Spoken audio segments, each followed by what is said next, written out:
से डलवैली गे ऊपर हो लाल लाल रंगवा के कर से डलवैली गे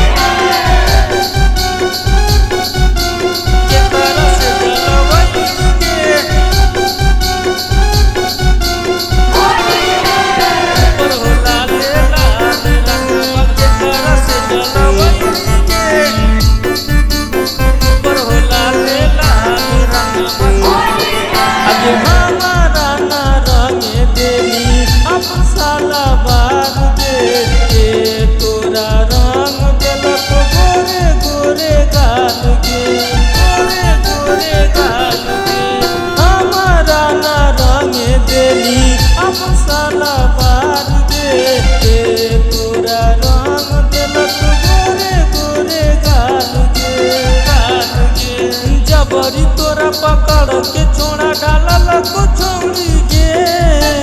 जबरी तोरा पकड़ के छोड़ा डालल को छोड़ी गे ऊपर हो लाल लाल रंगवा के कर से डलवैली गे ऊपर हो लाल लाल रंगवा के कर से डलवैली गे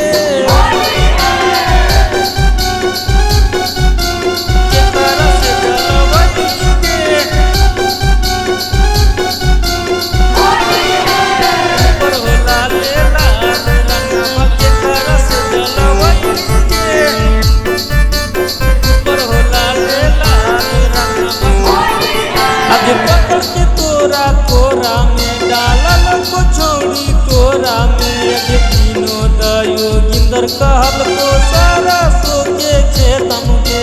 सारा सो के खेतम के पकड़ के तोरा कोरा में डालल को छोड़ी तोरा में तीनों दयो गिंदर कहल को सारा सो के खेतम के कुंदन राज पटेल को सब के केल को हाला छौड़ी गे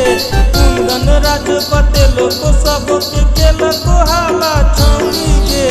ऊपर हो लाल लाल रंगवा के कर से डलवैली गे